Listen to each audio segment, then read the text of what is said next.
Being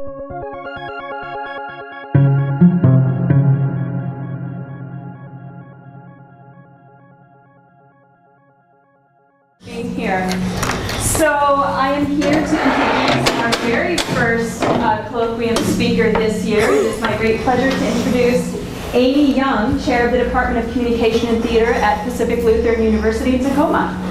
Amy will be talking about her recent book, Prophets, Gurus, and Pundits, Rhetorical Styles and Public Engagement, recently out with SIU Press. And just this week, her edited book, Teacher, Scholar, Mother, Re-envisioning Motherhood in the Academy, came out with Lexington Books. Amy has published in a variety of venues, including Quarterly Journal of Speech, Women's Studies and Communication, Communication and Critical Cultural Studies, and Rhetoric Society Quarterly. Taking seriously her commitment to public scholarship, Amy recently gave a great TEDx talk, I highly recommend it, on the subject of public intellectualism. And of particular interest to me, as both a word nerd and an obsessive consumer of podcasts, she has started hosting a podcast called Open to Interpretation. Matt Millinger and I were just talking about there should be more rhetoric podcasts, and here you go.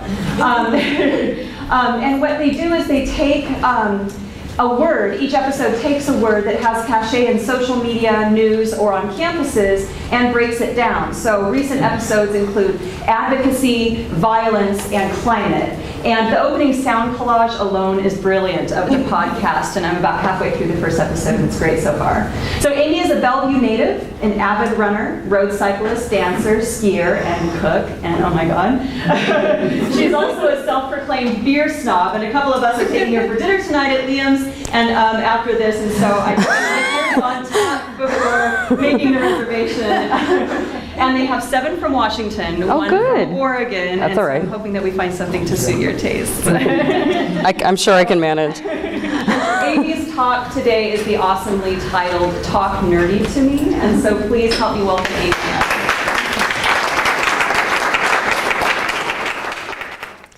Okay, so I decided to go super old school. No slides, no nothing. It's just going to be me and y'all.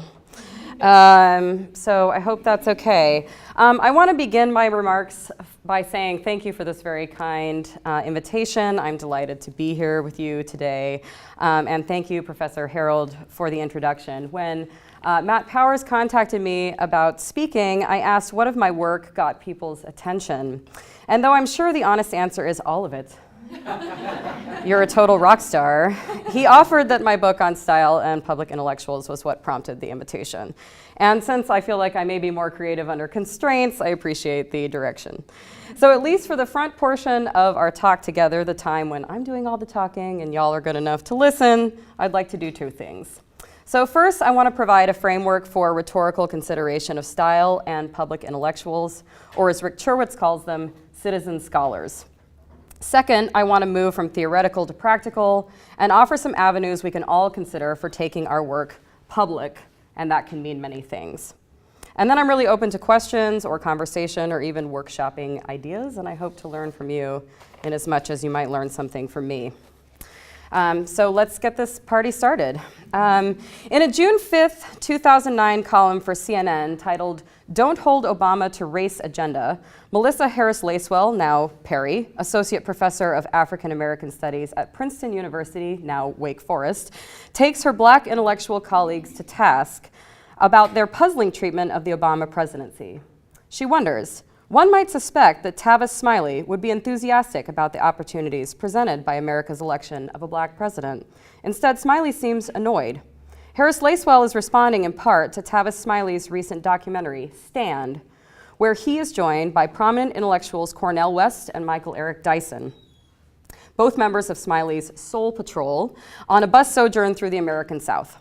In Stand, these intellectuals appropriated the legacy of Martin Luther King Jr., to implicitly claim they, not Obama, are the authentic representatives of the political interests of African Americans. Calling the film an enormous disappointment, Harris Lacewell chides the false analogy between her colleagues and King, noting, "It was not King's intellectual capacity or verbal dexterity that made him an effective advocate for racial issues. It was his own accountability to the movement." In other words, King's efficacy resided in his material involvement as a member of the civil rights movement, not just one of its leaders. He was one of them. And as Harris Lacewell is quick to point out, Smiley and his Soul Patrol are largely untethered to the Black constituency.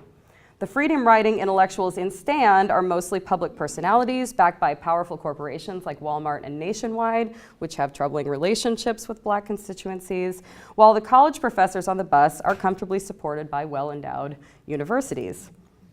The limits of this analogy between contemporary public intellectuals and King highlights the troubling nature of the relationship between intellectuals and the broader culture.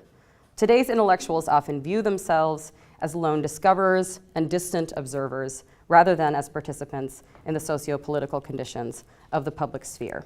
So I want to talk about the role and potential of public intellectuals in the public sphere, and I want to talk about rhetorical style. Merging these concepts, I explore the way in which rhetorical style, in general, illuminates our history, our values, and our social mores. And distinctively, public intellectual rhetorical style articulates the possibility of a more activist intellectual elite. As noted economist James Galbraith argues, some scholarship is intrinsically apolitical, but social scholarship cannot be. The policies I support grow from my ethical and political beliefs to which my expertise, such as it is, merely adds an element of engineering. In an era of what is loud, soulless, and fits on a bumper sticker, often trumps what is introspective, meaningful, and thoughtful, public intellectual rhetorical style enables us to conceive a way to reclaim public discourse and harness it for social benefit, rather than ratings bonanzas, although that would be okay too. As the University of Texas's intellectual entrepreneurship founder, Rick Cherwitz, contends, we have an ethical obligation to put to work knowledge that makes a difference. So in thinking about intellectuals going public, we need to re-examine the project of the intellectual in general. I come to the question of public intellectuals from the rhetorical perspective. However, conversations about public intellectuals and the public sphere are multidisciplinary, transdisciplinary, interdisciplinary. For most of Western civilization's history, intellectuals of all stripes, but rhetoricians in particular, played an active role both as members and leaders of broader public constituencies. We see in Katerina Haskins' work on Isocrates that he accents his role as an agent of knowledge, in opposition to the theoretical detachment Plato advocated.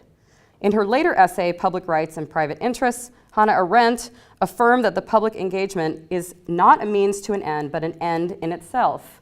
Intellectuals, like all citizens, must engage in public life to realize intrinsic political principles like freedom, justice, equality, and solidarity. Most notably, she connects agency with public and political action.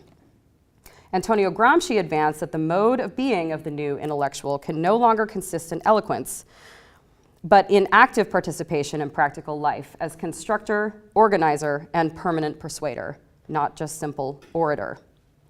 The break between intellectuals and publics also was hastened during McCarthyism's intellectual witch hunts, which drove the vast majority of intellectuals into the academy, seeking the protective cover of tenure against the frothing at the mouth invective and professional ruin of commie hunters.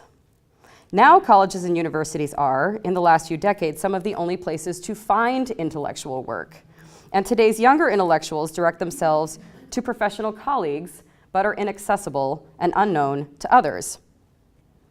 Intellectual life is almost entirely confounded, in fact, with academic life. Little by little, these intellectuals insulated themselves and ceased to write for, or even speak to, a broader audience. Thus, as we continue to train new generations of intellectuals to write for, speak to, and work with their disciplinary peers, rather than broader public constituencies, not only do we continue the cycle of intellectual isolation, but we accelerate our irrelevance to public life.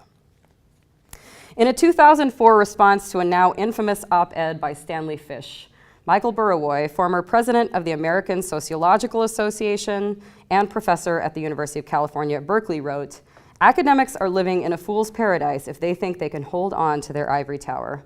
The chickens are coming home to roost as the public is no longer interested in our truth, no longer prepared to subsidize our academic pursuits. We have to demonstrate our public worth." An increasing corporatization of the academy, demand for intellectuals to secure external funding, and financial crises at the state and federal levels devastating institutional bottom lines, among other issues, lead all of us to consider the relevance, reach, and impact of our work. What will the academy support? What is our social contract? What is the relationship between what we do for a living and who we are as citizens? Of course, it stands to reason that we all kind of want to be in academic careers where we get to study and write and work with all of these smart people and get paid for it. Not well, but get paid.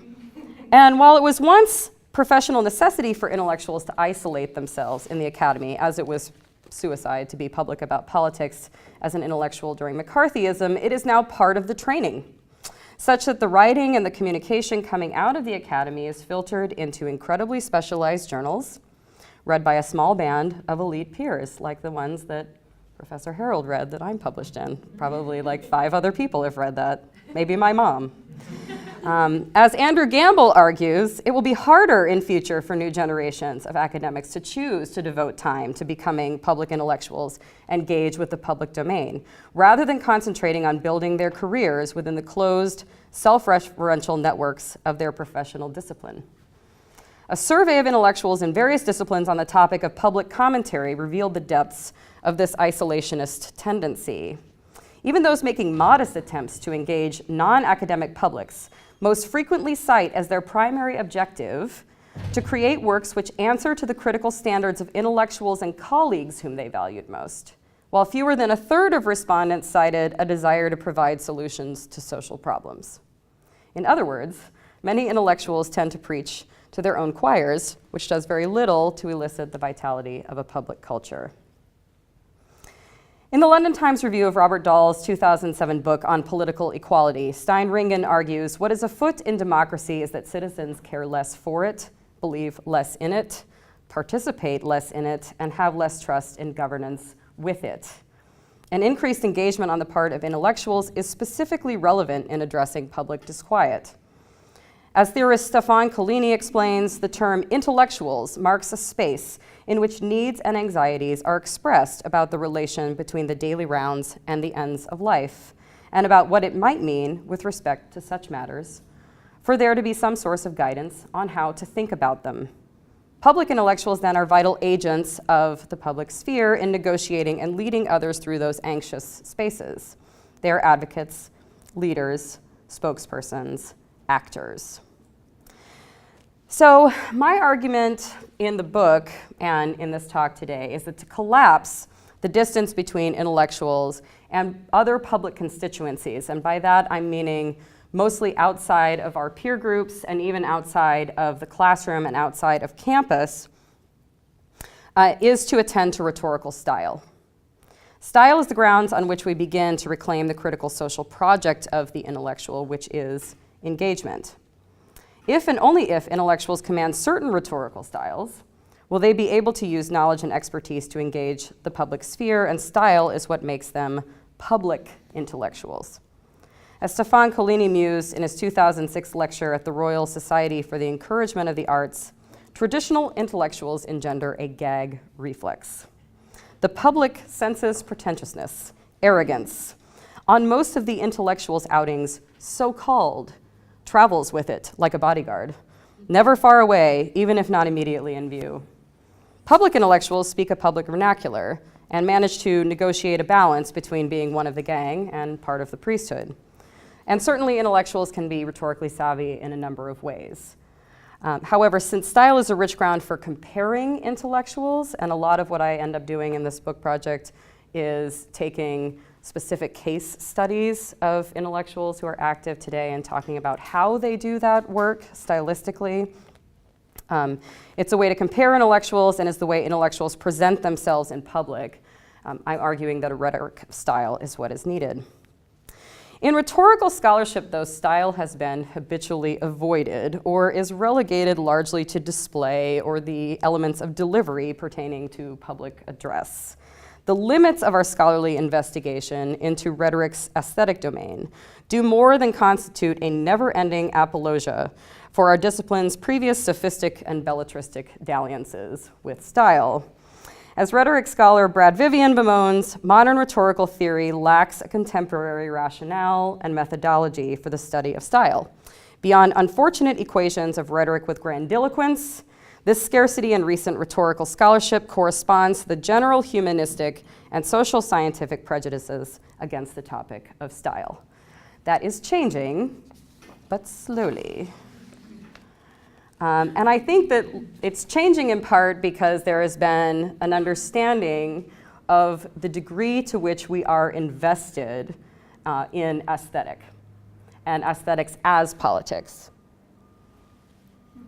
Stuart Ewan remarks that style can be found on news magazines, sports magazines, music-oriented magazines. He was really into magazines. If style is everywhere, then our social and political experiences are stylized. Robert Harriman explicates that as relations of control and autonomy are negotiated through the artful composition of speech, gesture, ornament, decor, and any other means for modulating perception and shaping response, literally our world is styled.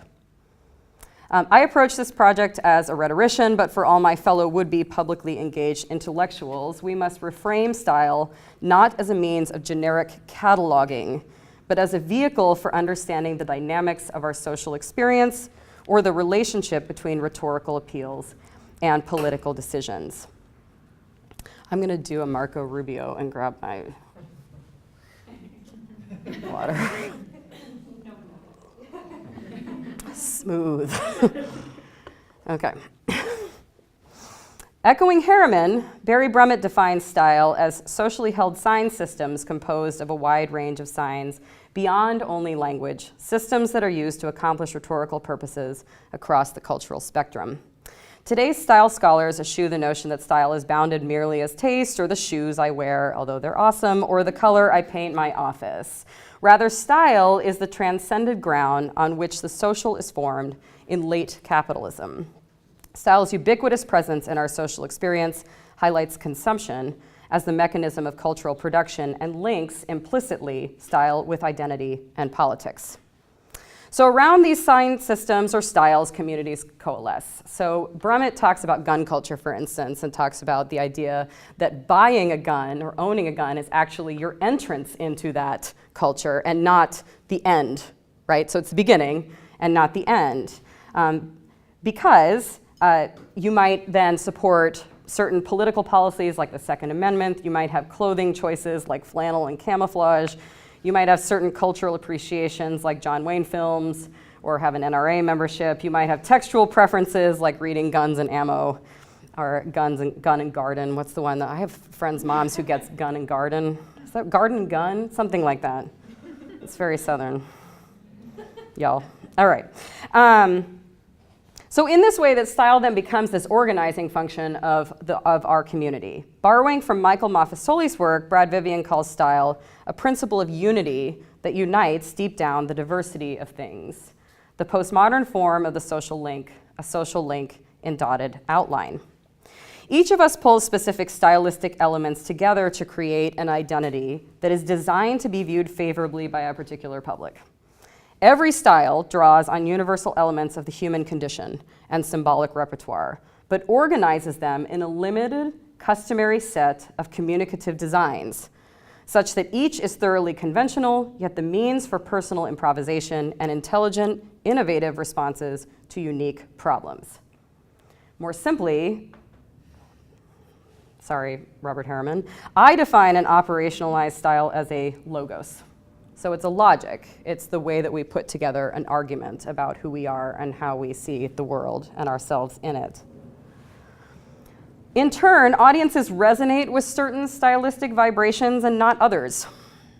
And those whose styles respond to the broader and deeper vibrations of our epic will be successful in creating unity from diversity, and those who cannot or choose not to feel the vibrations at all will fail. Increasingly, our culture assigns significance and value to the aesthetic, to style, and an attunement to style provides for a reimagining of what Joanna Hartelius and Rick Cherwitz call mobilized expertise on the part of intellectuals in the public sphere.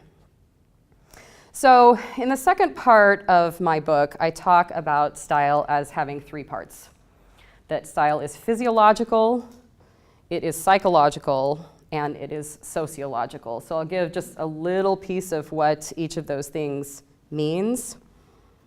And this is borrowed in some way or adapted in some way by Pierre Bourdieu's concept of habitus. Okay. Style is physiological and therefore performative. Bourdieu suggests that style, quote, puts into practice a repertoire of devices or techniques. In short, the whole art of performance. These expressive forms and rituals of style are enacted through the symbolic medium of the body. Style is also psychological, so not only do we recognize when someone has style because his intended performance is appropriate to a certain situated persona, but we also recognize when someone lacks it. By this, I am not addressing the man wearing Bermuda shorts and black socks with sandals. Although this man is certainly a fashion catastrophe, he is not without style. Indeed, perhaps his style is fashion catastrophe, or he intends his attire to be ironic, or he's attending a costume party where the theme is old men of the beach. I believe we say that a person lacks style when his style is inconsistent in some way. This is a psychological reaction to form, and Brummett argues that consistency or homology tugs on us and relates Bill Nichols' notion of pleasure and recognition as proof of this phenomenon. We seem drawn to styles that are familiar. Finally, style is sociological. Stuart Ewan has described style as a way of being with others. Style is history turned into nature through social construction and reification, and it is relational. In group life as a whole, there is a kind of education and movements in close order. And this can only be obtained through social contact and practice. So in other words, you cannot do style in a vacuum. It has to be publicly performed, and then it has to be responded to in some way, either positively or negatively, by those around you. Okay.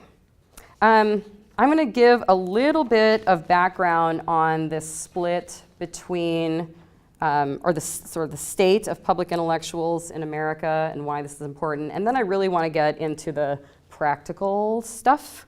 So the stuff about what you can do if you are interested in this, because I hope that's why most of you are here. What is truly striking about the split between intellectuals and public is how quickly it has become the normative standard, because in most of Western history that was not true.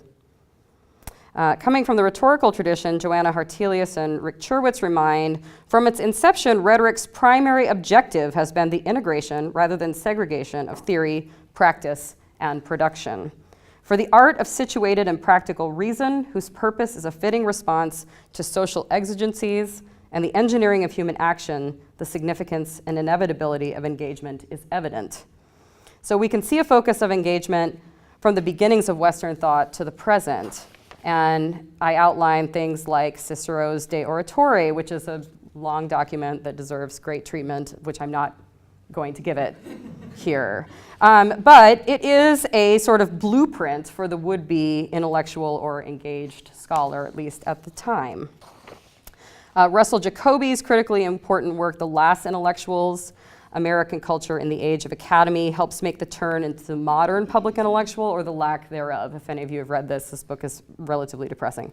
Jacoby's fundamental concern is the seeming disappearance of the intellectual from public life, the disappearance of intellectuals who employ the vernacular, embrace a public, who are writers on general topics, and serve as major figures outside of their specialties.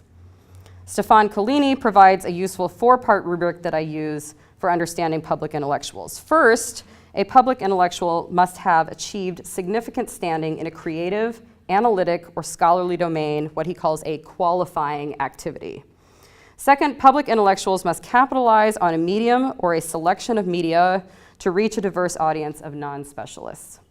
Third, public intellectuals demonstrate concern with issues and challenges that engage with some of the general concern of those publics. And fourth and finally, public intellectuals nurture a reputation for being likely to have important and interesting things to say. Recent treatments of public intellectuals warn us to the barriers of efficacy in the public sphere if intellectuals are based in the traditional academy, a place most of us do or will call home. While most of us chose this line of work precisely because it affords us significant opportunities and space for thought and producing high-quality work, the modern mode of the academy is increasingly anathema to the life of the public intellectual. As Richard Reeves articulates, the potential of the long-term trend to ever greater specialization will increase the distance between the skills and motivation required for professional academic success and those driving intellectual endeavors. The logistics of tenure, promotion, and the narrowness of what counts as scholarship are chief among these barriers. In order to debunk the rigid dichotomy between theory and application, we must not retain and reinforce abacus-oriented systems of hiring and promotion. Beyond logistics, we must also jettison the absurd notion that intellectual work is objective or apolitical. These standards are not only dishonest, and they are dangerous. We see a culture in crisis, and rather than respond with thoughtful, meaningful solutions, we value whatever we feel is so cutting edge about our work that it exempts us from the demands of common discourse. Indeed, we often get grants and tenure and promotion precisely by convincing those making decisions on such matters that our work on whatever topic, be it modernist poetry or television sitcoms or hypertextuality, is more complex and with this more intelligent or conventional than commonplace readings. As academics, our rewards in tenure and promotion come from decorating our isolation proudly with official trappings like framed doctorates and a bunch of Vita hits. And in doing so, we make ourselves more and more irrelevant to the broader public. Parodying the trajectory of the academic world, Theodore Zeldin writes in his book Happiness that to remain sane, scholars had to become willing prisoners in a tiny cell, because here at least they could lay down the law about some tiny fragment of truth, like the habits of the earwig or the foreign policy of medieval Zanzibar. A few ambitious ones might become dissatisfied, and they might build up grand theories applicable to other domains, but that this system keeps intellectuals in the academy in a perpetual state of nervous conflict. And our perpetuation of this nervous conflict comes at the cost of the public sphere. As public intellectual economist James Galbraith wonders, can we really afford so little work on defining social problems, on measuring facts, on policy design? Where, if not in the social sciences, should our university deal with poverty and racism, with prisons and schools, with immigration and inequality, with public purposes such as healthcare and retirement, and with the security issues of war and peace, world development, and our energy budget? Public policy can't do it all. Okay.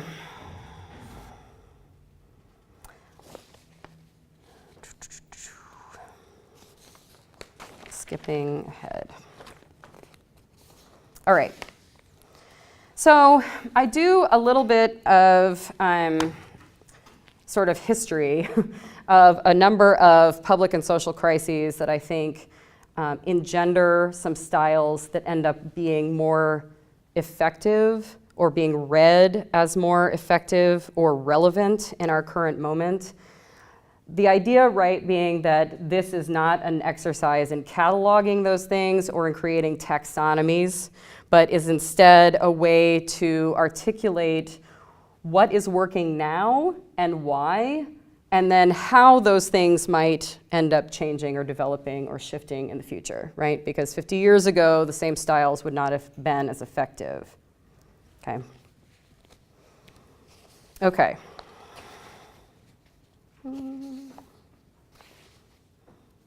Okay. So I want to spend the rest of the time talking about the end of the book, which is actually my favorite part, because it gets to the stuff that we might actually do. And I think that's really important. I think in a lot of scholarship, we spend a lot of time describing and analyzing, and we don't do as much maybe in the way of prescribing, because that makes us nervous. So like, go do this makes us a little bit nervous. And so I'm going to try a little bit of go do this. And we'll see how it goes. You don't have to go do it. You're agents in your own life. I believe in you. Okay. So when I compare public intellectuals, I do it on several different sort of themes. One is fluidity, and that accounts for a public intellectual's ability to move between worlds of intellectual and public. So what fluidity really gets at is the public intellectual's rhetorical style and its capacity to appeal to both intellectual and public worlds. So it highlights a sense of adaptability, if this is something that you're interested in doing.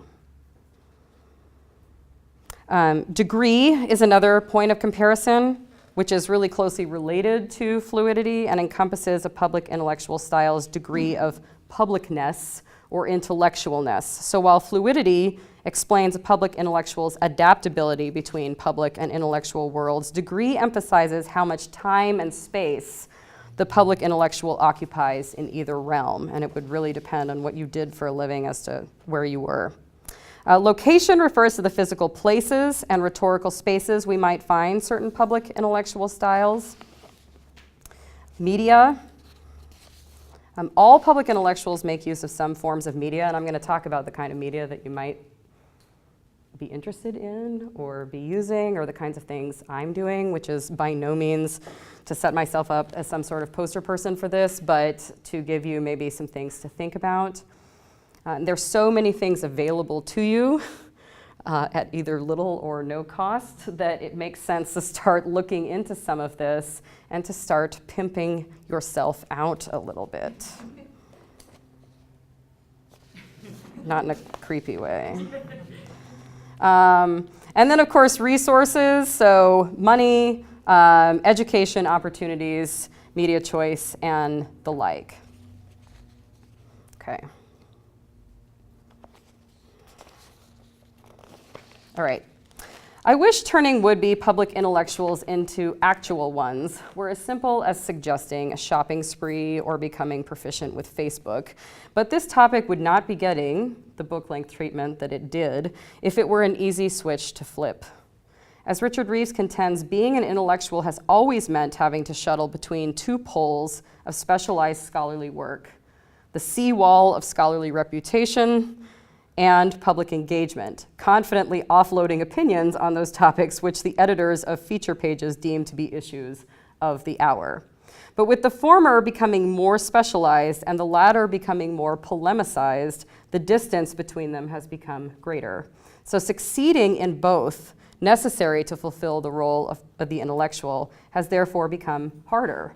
In essence, those of us who believe intellectuals should reclaim the critical project of engagement must grapple with the realities of the world we are trying to engage. Specifically, we need to attend to issues of temporality, political scrutiny, public relevance, moneyed interests, and tactics of public relations. I have discussed how temporality relates to epic, I do in the book, sorry, not here, how historical, social, and political forces compel and constrain the elements and genres of style that can be most efficacious. And I've located styles in different kinds of ways in that timeline. In large part, So in the last several decades, our sense of crisis has become almost perpetual, or at least so frequent that it seems unending. So in large part, this sense can be traced to a media system which escalates the minor to the catastrophic by giving equal voice to fringe theories and a bastardization of journalistic objectivity. Barack Obama eats spicy mustard on his burger, and anyone who eats spicy mustard on a burger is a communist. Teach for America as the Hitler Youth. Equal marriage signals the end times, so frequency is accelerated. Simultaneously, the magnitude of crises we are experiencing today is extreme. A major recession, a world economic crisis, corruption, and scandal in trusted institutions, massive fractures in the healthcare system, serious problems in elementary, secondary, and higher education, seismic demography shifts, and so on. So amplitude is greater. And to respond to those interrelated changes, certain styles are called on because they best function to give perspective, to provide balance, and to frame proportion. As Coco Chanel said, a style does not go out of a style does not go out of style as long as it adapts itself to its period. When there is an incompatibility between the style and a certain state of mind, it is never the style that triumphs. In other eras less burdened by the kind of frequency and amplitude we're living in now, these styles would still exist, but would be less rhetorically powerful than they are in our contemporary milieu. Temporality is not only about timing, it is also about time, and it is how we spend our time and to what end. In the modern academy, particularly at research institutions, junior faculty members spend much of their time and energy on research and publication in order to meet the ever more daunting demands of tenure and promotion. Godspeed. At the same time, most young faculty pursue questions central to the health of our communities and our cultures. However, if these same scholars pursued these identical questions outside of peer-reviewed journals and books, let's say on television or in their local newspapers, their work suddenly goes from exciting to insufficiently rigorous. And in turn, no one is tenured and promoted for being seen as unserious. So an attitude of dismissal or even hostility to public vernaculars and popular outlets begets generations of intellectuals trained to isolate themselves and to preach to their own choirs. And in turn, isolation accelerates irrelevance to the broader communities who need intellectual engagement to flourish. But as a fellow traveler down this road, thankfully on the other side, I cannot advise that junior faculty pretend the reality is not exactly as it is, hostile to the kind of project I am advocating. What can we do but play along? First, let us not throw up our hands and walk away. There are spaces where a kind of reimagining is occurring, where time spent engaging public on scholarly issues in an accessible way is being reframed not only as useful, but as revolutionary. One such program is intellectual entrepreneurship at the University of Texas at Austin, which is where I did my MA and PhD. Pioneered by Richard Cherwitz, professor of communication, of rhetoric and writing at the University of Texas, IE exists in response to the question, how can we best harness and integrate the enormous intellectual assets of the university as a lever for social good? Betty Sue Flowers, director of the Lyndon B. Johnson Presidential Library, notes of this guiding question. Isn't that a great name, Betty Sue Flowers?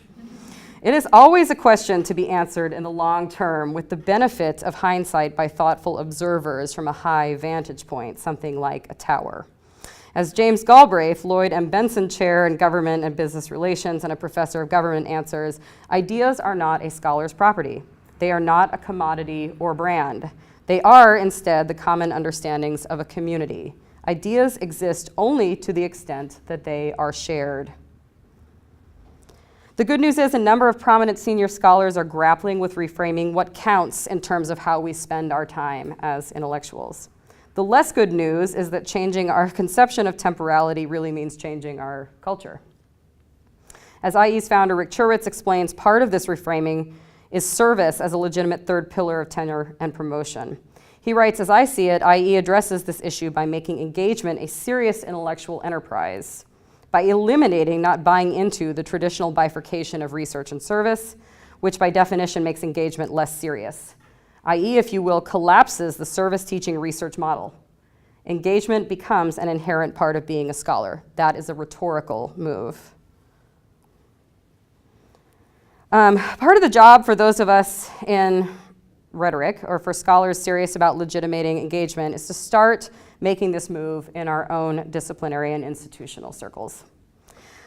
James Galbraith is encouraged by online publishing as a democratizing trend that will eventually cause the breakdown of our ossified system, but stasis is not an easy thing to break down, and change is difficult and it is painful. Opening a dialogue through my own writing is the beginning of my response, but a movement is necessary to challenge the monopoly on intellectual thought by journals and books, and they are important, really important. We should all do that. But I'm saying they cannot be the entirety of our contribution to society. At PLU, in the School of Arts and Communication, where I am now in my home, I went to undergrad at Vanderbilt, where communication was a humanities, and then I went to Texas, where communication was a social science, and now I'm at PLU, where communication is an art. So it's kind of fun, though. I get to be with theater and music and art people, so that's kind of cool. We have a document, basically, that is a professional standards document that attends all tenure and promotion files. And that document explains and situates artistic projects as scholarship. So it challenges the sort of notion that scholarship must be in the form of writing in journals and in books, and that is the only thing that counts. And I think it's important to look at places where those kinds of different conversations are being modeled. One of my colleagues, for instance, is a documentary filmmaker, and he runs a student organization called Media Lab, which has now been nominated for something like 5 Emmys. And their latest documentary was called Waste Not. It was on food waste. But they choose a topic every year. They pursue interviews. They do hundreds and hundreds of hours of filming. They come and edit it, and they put it together, and then they show it in a public venue. And they usually have a talk back about it. So they invite community members or experts in the field, and they have people asking questions about that project. And I think that's really significant because this is the kind of scholarship that would count and should count, frankly. It is real. It isn't that documentary film is a journal, but it isn't that those things shouldn't count. So I think we need to rethink what we sort of count as legitimate work. Outside of time, political scrutiny can scare the pants off would-be public intellectuals. The 2010 election gave us a majority of freshman Republican congressional members who believe either that climate change is not actually occurring or that if it is occurring, it is not accelerated by human activities like the burning of fossil fuels. Most certainly, the political sentiment puts scientists in increasingly difficult rhetorical postures as they have to defend the overwhelming scientific data consensus on anthropogenic global warming without resorting to calling sitting members of Congress idiots. Intellectuals are trained to reason, to conclude based on evidence, data, and rationality, but the state of our political environment is such that people believe less in truth and more in what Stephen Colbert calls truthiness, our human preference to follow our own intuition despite the presence of actual facts or evidence. As well, there are real dangers that accompany the kind of political scrutiny and the public intellectual incurs, and we do not have to look far. David Horowitz's campaign of censorship in the name of academic freedom targets intellectuals, virtually all politically left academics who he believes are indoctrinating college students as some sort of militant leftist intelligentsia hell-bent on destroying America. And it does, unfortunately, go beyond campaigns. Material damages ranging from the professional, a denial of tenure, to the personal death threats are real. And I happen to know people who have received both. Such entailments cannot be bracketed as fairly rare or dismissed as out of hand if we're serious about intellectual engagement. There are very few people brave enough to do this work in some cases. So to finesse an argument based on evidence that goes against the tide of political power is once again to return to style. And so instead of getting sort of bogged down in the lexicon and vernacular that we're used to doing, to think about moving arguments up the ladder of abstractions, that we're doing things for, I don't know, grander purposes. A vision statement, America. America is always a vision statement that works, right?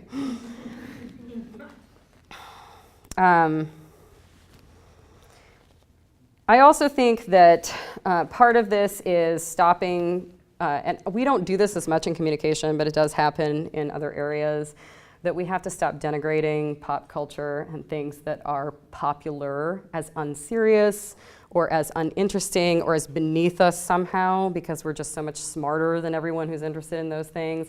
I think that is just such a load of crap, right? And I watch way too much television and I do way too much online shopping to exclude myself from that kind of thing. But I was in a book club meeting with some other faculty across disciplines a few years ago, and there was a mathematician in this book club that said something like, I don't own a TV. We were talking about Jon Stewart. I don't know who Jon Stewart is. I don't own a TV. And he lives out in a house where he burns wood for heat or something. And so it was very like this weird wanting to create Henry David Thoreau's Walden years and sort of opting out of any sort of understanding of what other people might be paying attention to, which frankly gives us a lot of cachet. So we ought to be paying attention. And the last thing, I think, is public relations. And this is the thing that I think makes people squidgy and nervous. Because There has, for a long time, I think, been sort of an ethos about being an academic and an intellectual, that your work speaks for itself. And I'm here to tell you that that is not the case. It would be very nice if that were the case, if your work were so profound that it went around talking for itself and for you as its creator or as its author, but that isn't true.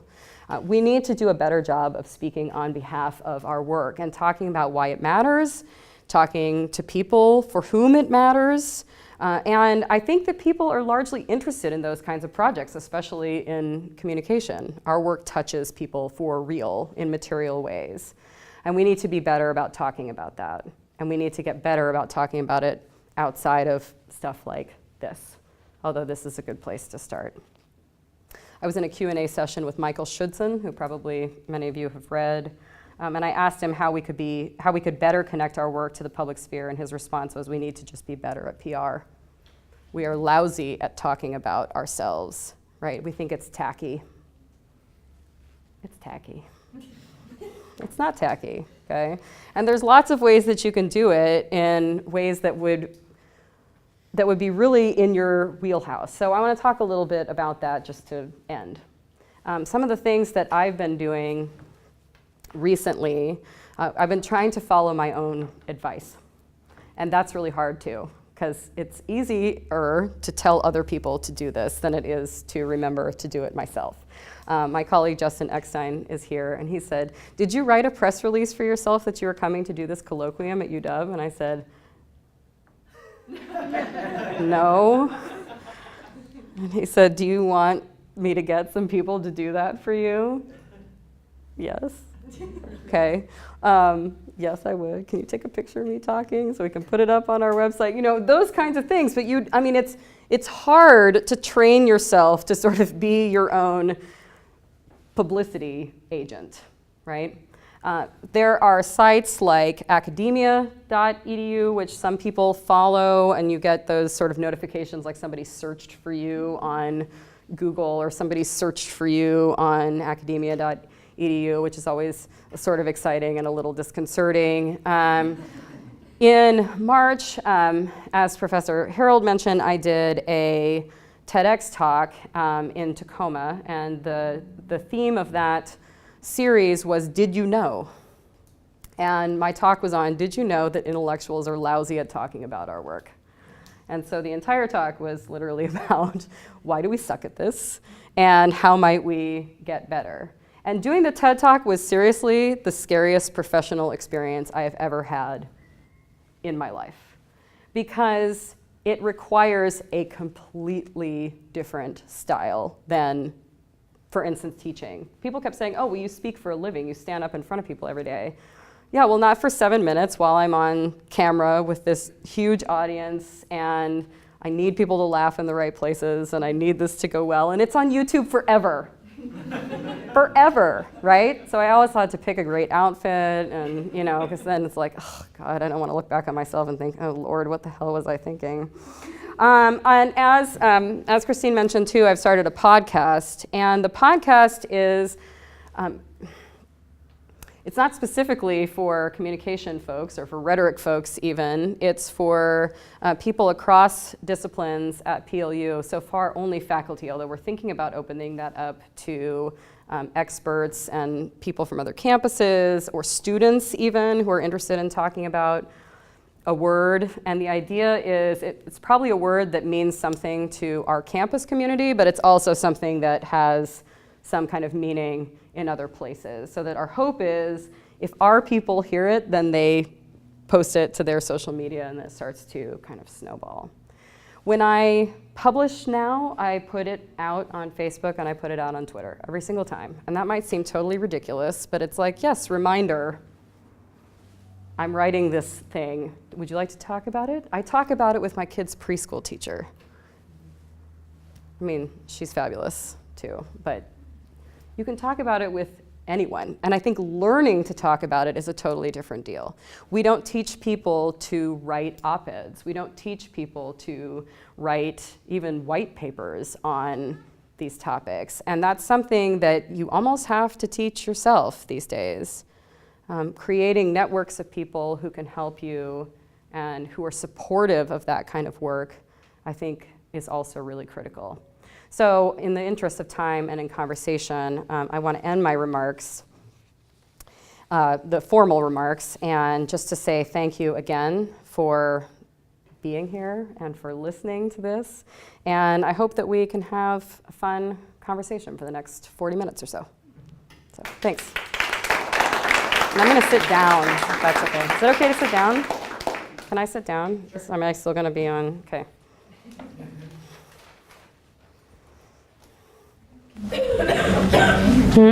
Are you okay just moderating your own? Yeah. Okay, great. This is obviously super formal, yes. So one dilemma that comes to mind is that doing PR, part of the reason that sounds icky to some people is because it sounds like self-aggrandizing, Yeah.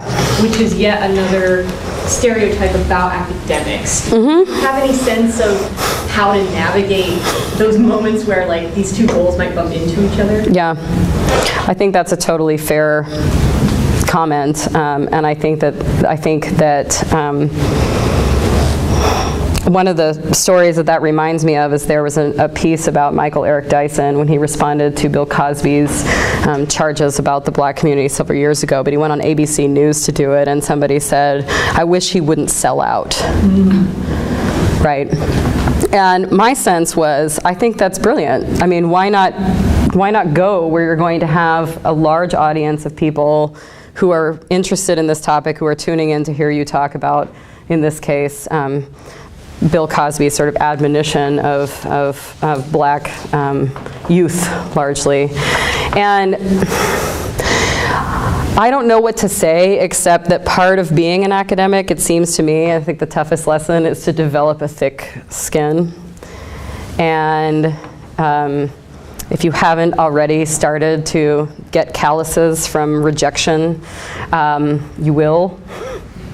And to be good at coming back from that. And I think this is the same kind of thing. Just to say, okay, well, yeah, okay, you might have charges of self-aggrandizing against me, that's fine. Maybe you feel deeply uncomfortable that I told you about whatever project I'm working on. I don't really care. And again, I think that's easier said than done, but I think the more you start to do it and the more value you see from it, the less it means to you that other people can't. And I think a lot of it is because people just feel like, well, I can't do that. So clearly, if you were writing better stuff, you wouldn't have to publicize it. And again, I think, you're talking about, even our premier journals, you're talking about readerships of, what, a couple hundred? And I get a lot of, now we don't even get them in print, we see them online, you have to go look for everything. I think that is a real issue. It's not in front of you anymore. I don't even get copies of things that I'm published in anymore, which used to be pretty standard. Now you have to pay for that. And I have it on, Word. I don't need to pay for that.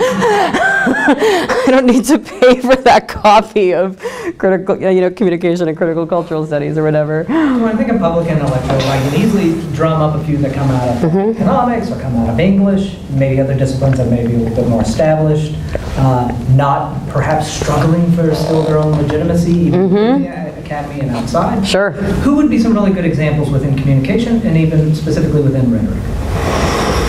That is a good question. And I think that, I think your question speaks to our own sort of self-esteem problem as a discipline in some ways, or our sense that other people don't take us as seriously as perhaps they take economics or political science or something else. When I wrote this, a related question that I was asked was, why don't we see as many women? Right, so it may be also that there are disciplinary limits, but there's gender limits to our notions of intellectual.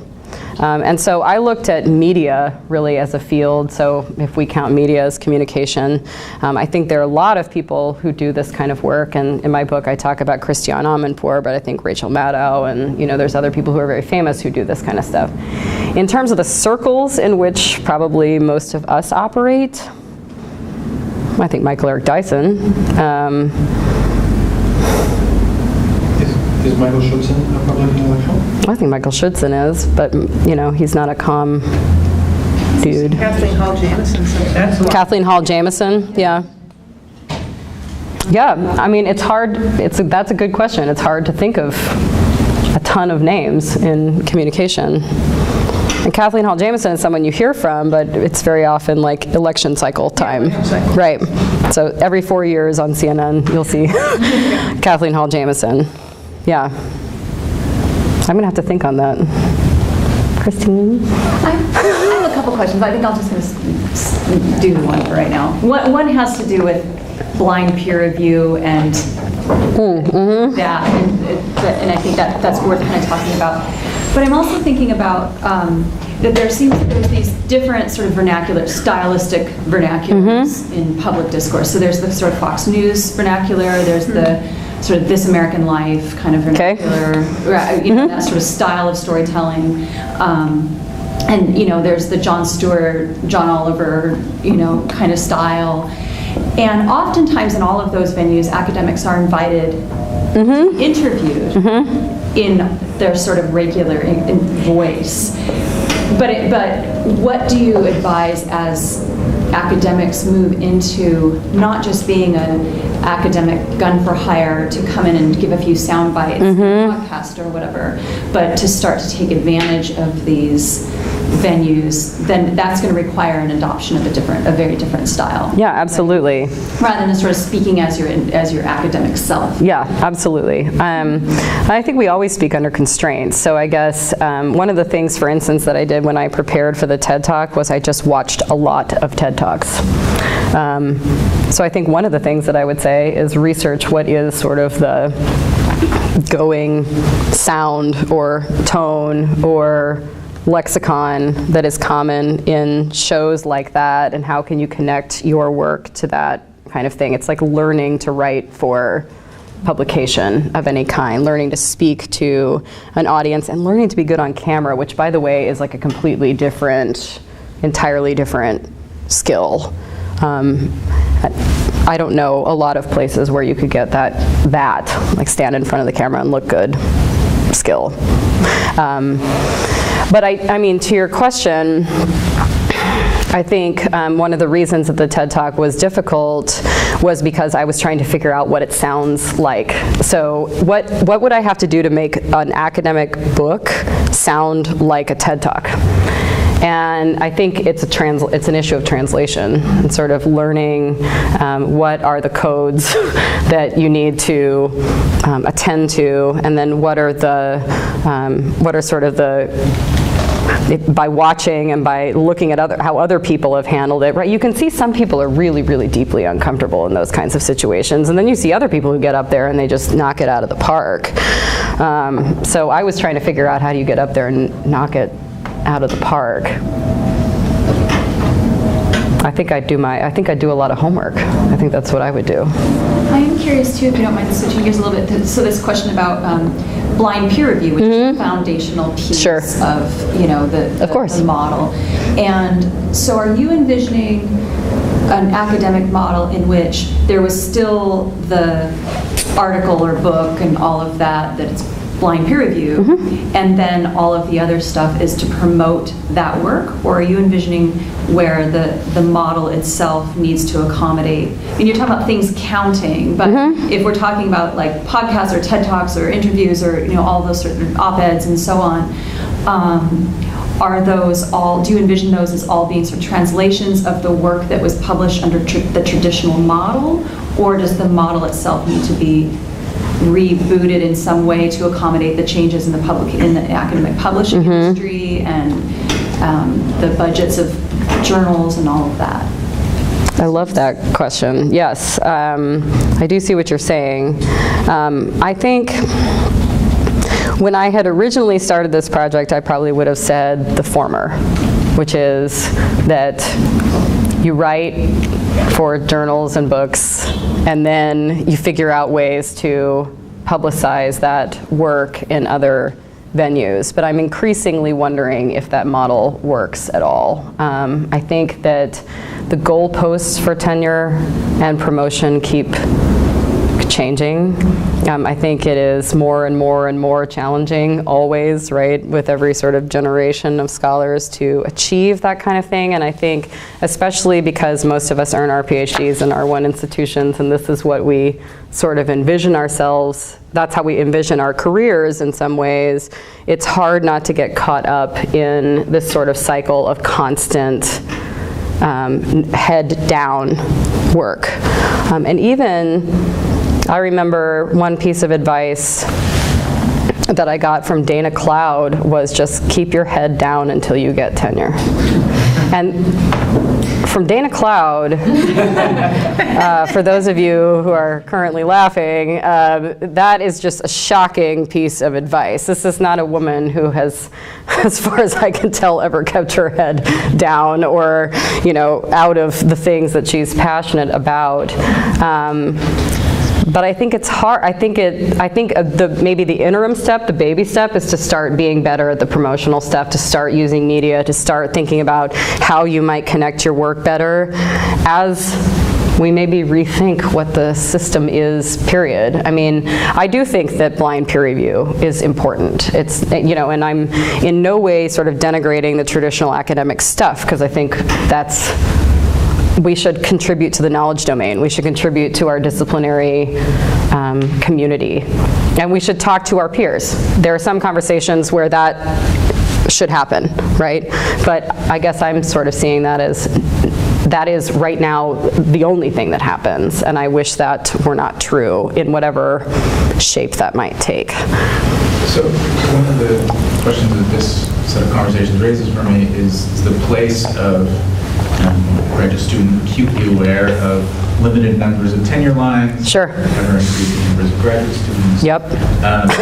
And at the risk of substituting anecdote for some sort of causality, it seems like there's a rise of kind of publications. I'm thinking of stuff like NOS1 or Jacobin that are kind of alternate spaces for publication. Yeah. Seem to have a lot of contributors who have gone through the rigorous training, some sort of graduate program, got to the end, and, you know, either through choice or circumstance, didn't end up in a tenure line, but are still publishing in a public way. Yeah.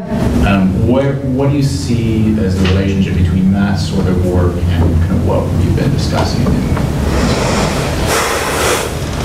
Well, I think, you know, I think your question relates to this question, which is the system, ought the system shift in some way? And I think maybe we're not in control of whether that shift is going to happen. I think it just is. I think to your point about, you know, the tenure line situation, it hasn't been as dire in communication as it has been in other fields, but we were just talking earlier today about, you know, English colleagues who apply to 60, 80 positions coming out of grad school, and just the insane saturation on the market.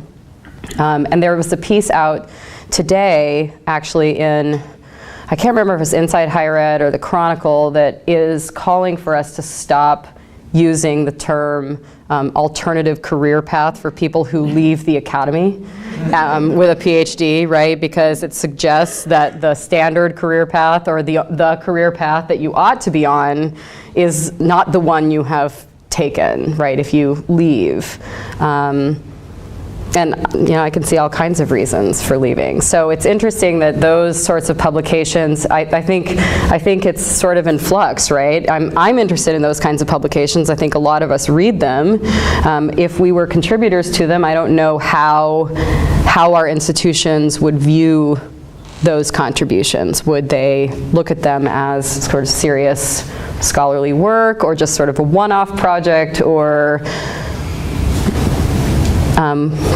one of the editors, I think, of Jacobin is the person who reviewed my book in Inside Higher Ed. So I think, you know, there's people who are, Scott McLamy, there are people who are doing that sort of work, and I think it is really interesting. I don't know what space that fills right now. So I'm completely with you on all of this, on the need to see a real connection between service and research. It's something that our department has struggled with one of our main values when we formed as a department was public scholarship. It's fallen away because it's very hard to maintain for the very reasons, the very tensions you're pointing out. I'm wondering though, and you sort of seem to dismiss the third rung of our three-part, right? Teaching? Yeah, teaching. And I'm wondering why that is. Like, it can't. Why shouldn't we see our teaching as our public scholarship, as our way of reaching the public? I mean, certainly at a public university, I speak to, especially my undergrads, they're not all going to, almost none of them are going to end up going into the academy. Right. They're a part of the general public. And I speak to them, you know, on a daily basis. Yeah. And quite a few of them. Yeah. And that's something that we do a lot of and we have gotten good at doing. Yeah. I'm wondering if that's a way of thinking about our relationship to the broader public is through the way that we teach. Yeah, if I sound dismissive of teaching, I did not mean to sound dismissive of teaching. I am at a small private institution that values teaching, in fact, above anything, even in tenure and promotion processes. And I came from a smaller private undergrad institution where that was really highly prized, where very senior faculty were teaching things like intro to public speaking. At Vanderbilt, that's pretty common. So I think that is true. I think I'm totally with you. And I think in other parts of this work, I look at, for instance, Rosa Eberle's understanding of the classroom as a proto-public sphere. So the notion that that is a space in which we are engaging a public, right? And so I keep using the word public sphere, and I don't mean to not problematize that. There's lots of publics and lots of spheres, and you know, we ought to be highly aware of that. But yeah, I think you're right. I think teaching is a way that we do that, and in some of this stuff, sharing our own work in the classroom or the work of other people that we think is important, that we think that they might go share, if we're, you know, really, really lucky, is a great way to think about having other venues for what you do, and also integrating your scholarship into your pedagogy. Yeah, and it might also provide a model for the style that we adopt when we go outside of the academy and outside of the classroom. There's a sort of teacher persona that we've developed over the years that if we can manage it correctly, might be able to adopt in larger media. Without a doubt. I mean, you think, I strongly agree with that. I mean, you think about like somebody like Neil deGrasse Tyson. Everybody loves Neil deGrasse Tyson. What's his performance of ethos in every single public venture? It's a teacherly performance. Sure, of course. You know, somebody like Elizabeth Warren. Now she's a senator, but for a long time she was a professor. She's a professor. She talks like a professor, and she has the ethos of a professor, but as a public intellectual professor. Right. In some ways, I really like that thing that we get to teach, and so doing a TED Talk and going, I can't be a teacher. It's like, no, some of those TED Talk founders suck it. So I would much rather be more teacherly type reason. Yeah, so. No, you can, and I think part of this is too understanding whatever is going to work for you is the thing that is better suited to you, in addition to what is better suited for the medium or the situation or whatever. You don't want to adopt something that is going to be really foreign because you're going to look like an idiot. Yeah. Thanks a lot for this talk. You're welcome. Great conversation. I was struck by how laborious it is to even become an academic and take on style. That I'd like it to be and be accepted to a peer-reviewed journal. Sure. So then the labor of taking on a new or slightly different or altered persona is also a lot of work. And I wondered if in your research you've come across, I mean, now you're in kind of a communication arts program, other examples of practitioners, artists, documentary filmmakers, anthropologists who do action research and organizing work, where that's been kind of how they've been able to manage like that double work, doing public organizing or taking on a persona that's legible in a different medium, like kind of what you've come across in that work. How are those success stories of style? And I don't know if it's because of the graduate program that I was in. The College of Communication at Texas has a radio, television, and film program, so for whatever reason I know a lot of documentary filmmakers, and one of them is a friend of mine named Angela Aguayo, who's at Southern Illinois University. And Angela started making films in grad school. She made a film about this haircut place called Sexy Scissors in Austin. Sexy Scissors it's sort of like bikini-clad women who do haircuts for dudes mostly, and she was interviewing people who work at Sexy Scissors. She followed one of our friends who bravely volunteered to go in and get his haircut at, what a martyr for the cause, at Sexy Scissors. So she started sort of thinking about how can I make commentary that is feminist in this case, or activist, or political, or something, and also stay, in her case, stay in the ranks of the academy.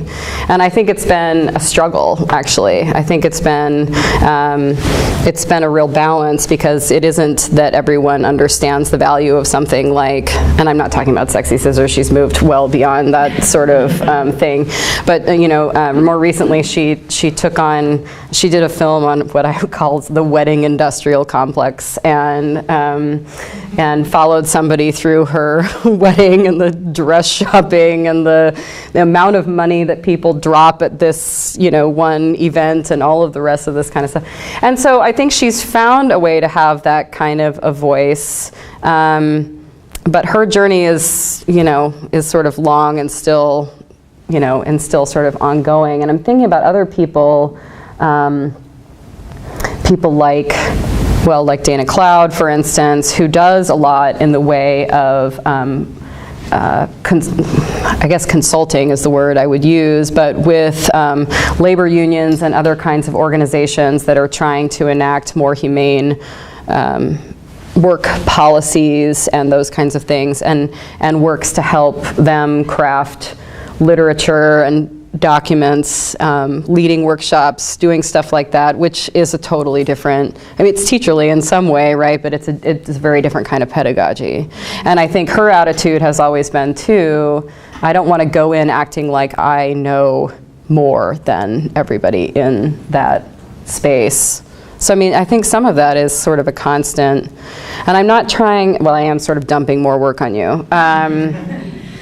And I don't think the goal of the project was to dump more work on people, but to sort of reconceive how we use some of our time to think about some of these other projects where we might start writing differently or talking differently or in different places. Yes. Yeah, so I think sort of like following along with that comment, it seems like a lot of the suggestions are like very personal, of like manage the Twitter, and I think there's like they seem to like follow along the lines of like a lot of self-management, which is like part of, I think, like could be argued as like connected to how the split happened in the first place. Okay. It seems like with like, I think with faculty and like sort of everyone in the institution, there's always like teacher, student, and like administration, and there is this like fight, pushback, I think, too. So I wonder if there's like spaces for, or like, it seems to be like either how to get like admin to value the time spent on the like self-reproduction to be a public scholar, or how to like force admin to give you that space. And I wonder if there's like collective things you've thought about in terms of like how to manage that with administration, as like to sort of like really say like this is important because it like shapes what we think we should be in the world. I think that's a really astute comment, and I think it sort of, in my mind, connects to Leah's question about using the classroom maybe as a lab a little bit for some of that work. Makes me think about at PLU we can have innovative teaching grants where we can do things like flip the classroom or reimagine, do multidisciplinary, transdisciplinary co-teaching or something. Like I had a colleague in biology, and we were talking after he's the guest on the climate, the Word Climate podcast, and we were talking about, he said he's never been brave enough to teach one of his biology classes through headlines about science. So he thought it'd be really cool to have a class where you do something like every day you have to bring in a headline about climate or science or biology or something, and it's like the world is going to end, or it's not, it's all a hoax, or whatever. And you'd talk about scientific research and principles through these. And I thought, what a cool class it would be to do a media literacy for science kind of class. People would get into that kind of stuff. You could figure out a way to use that as sort of a proving ground for some of the more innovative things that you might be interested in doing, or different ways of talking about your work as related to something like biology. And it makes you wonder if that might be something that you could think about, because the classroom is one of the only spaces that we really have pretty good control over. I mean, at least as faculty, I don't know how much control you feel like you have as grad students. Sometimes that feels prescribed. Our classes were very prescribed about what we were supposed to be doing and how we were supposed to be teaching. But that's one idea. I think that's a really interesting question. I want to think more on it. I have a question. Do you have any suggestion on how the scholars and professors at universities can handle these power structures outside the academia? Like when you publish the op-ed articles, 800 words or 1,000 words limit, there's no room for you to say this is the limitation and further research, and you totally speak something out. Future scholars might, yeah. And also on the camera, you have to be photogenic. You have to be very, you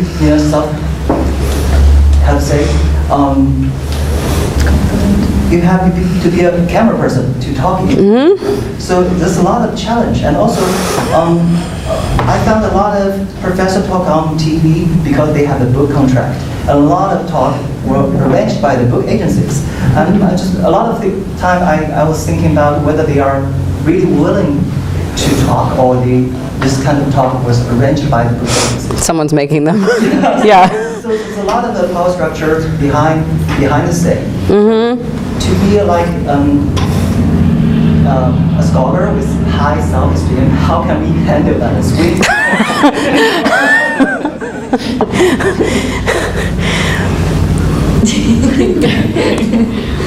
Yeah, it's, I'm thinking about a conversation that I had with a colleague who started actually, the first job she ever had was dealing craps in Reno.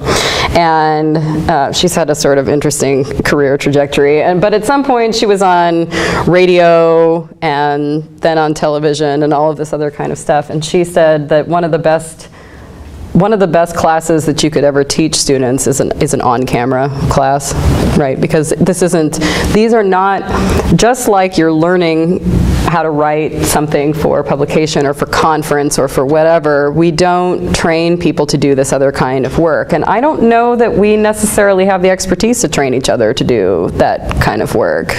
That's a really good question. I mean, I wonder how people get good at that, even if their publisher says, no, you have to go talk about this book. I don't really care how you feel about doing this.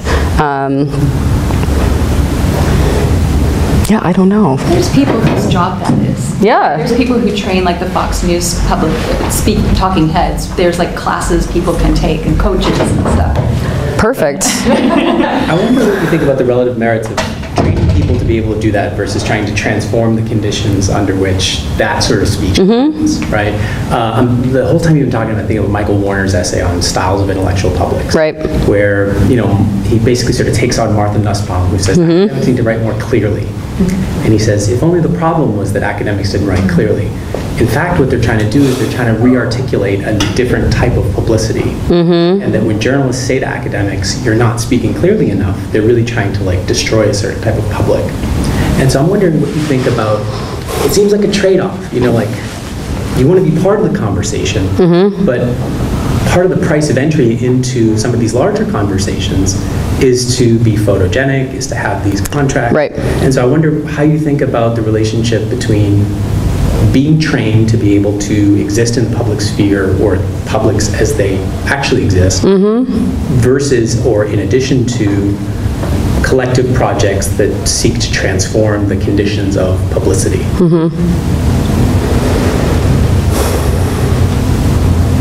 30 seconds to explore.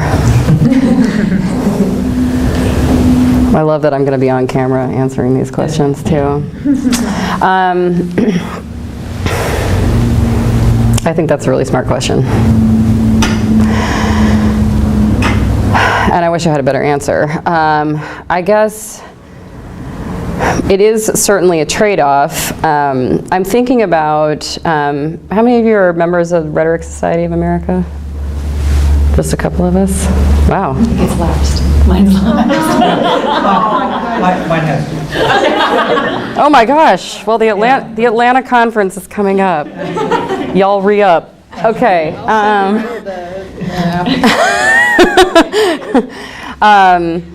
It's a great group. But one of the things that they're doing right now is they've got people in working groups. They've asked certain people to look at different aspects of the organization. If you go to the RSA website, it is sad.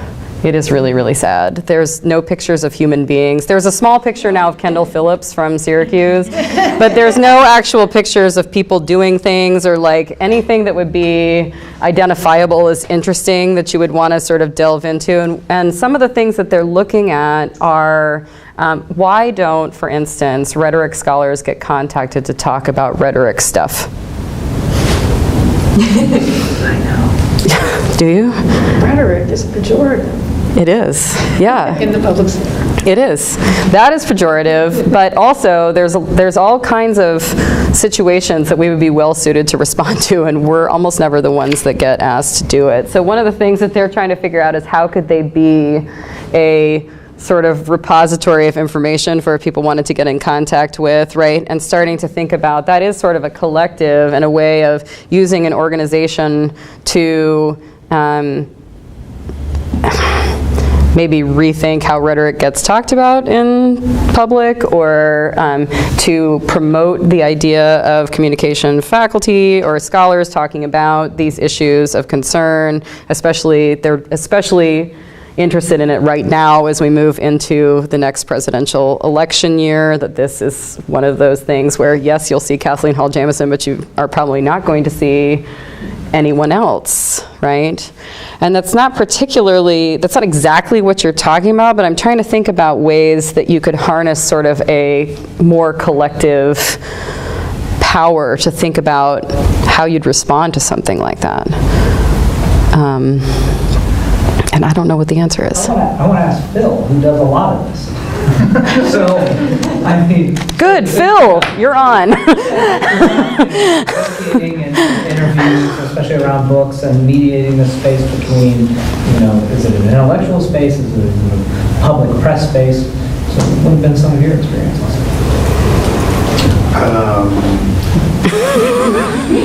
So my experience is that there's a university press office that loves to have people love to know who to turn to, because they get lots of media queries. Sure. And so if you respond to 10 journalist queries, 6 of them will get it right, 4 of them will get your name right, and the university right, and whatever they're doing. I would say one easy thing to do is to write to the UW press office and say, I'm an expert in ABC, and so that the next time there is a query that comes about local mayors and their rhetoric, say, the UW press office knows to push to you. That'd be on this question of like how to get rhetoric featured well, and for the things that the interpretive work does well. That'd be my guess. Because I think there's it's not true. Most academic publishers don't do don't push manuscripts.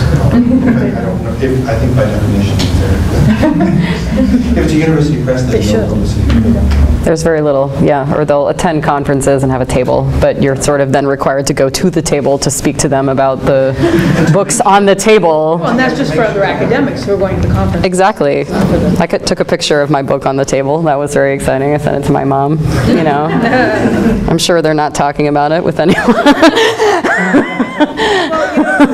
Hall Jameson actually answered that question too, that you put to Phil at a conference that I went to, and she said she was a self-promoter. She went to the television station, and you know there was a campaign going on, and she said, "Would you like an expert to talk about this?" And they were like, they ate it up. Of course they did. They needed to fill. She is a force, though. I mean.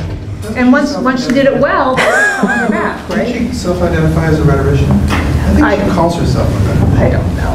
Well, I think she did at one point, but, but certainly she's a communication scholar. Yeah, she's definitely a communication scholar.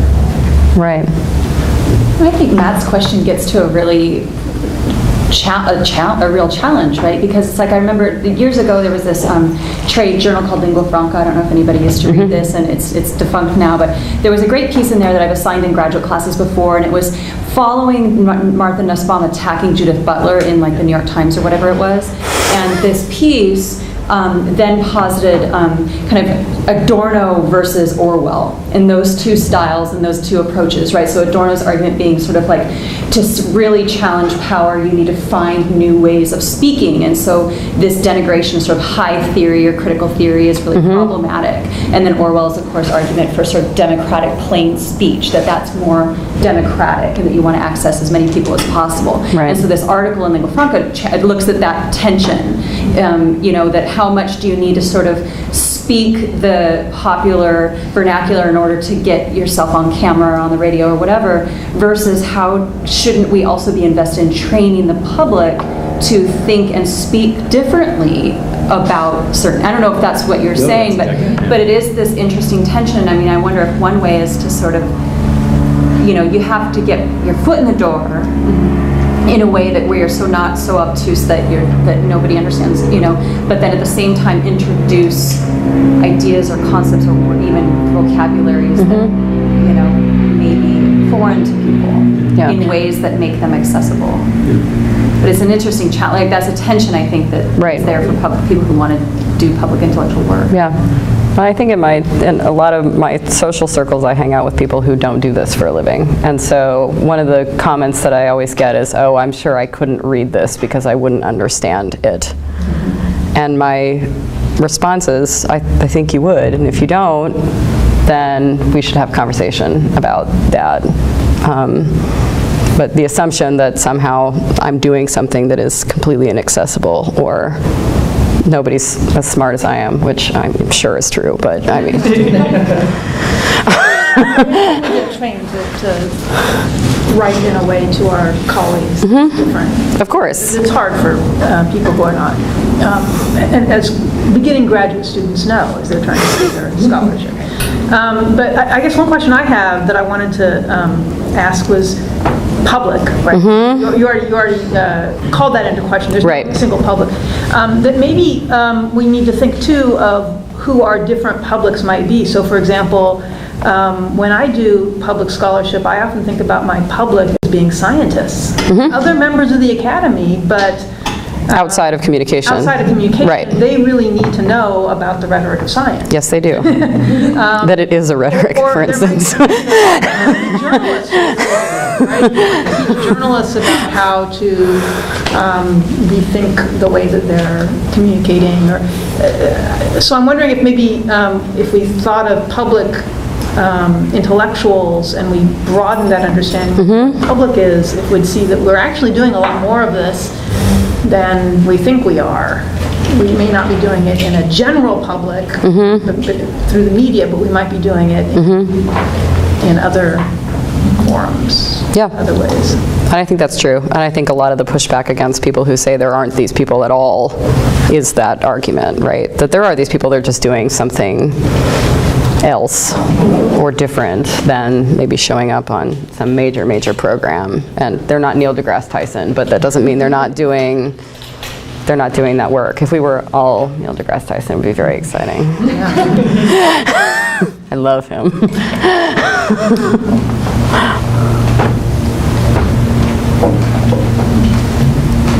So I think we're just about out of time. Thank you so much, Amy. You're so welcome. Thank you.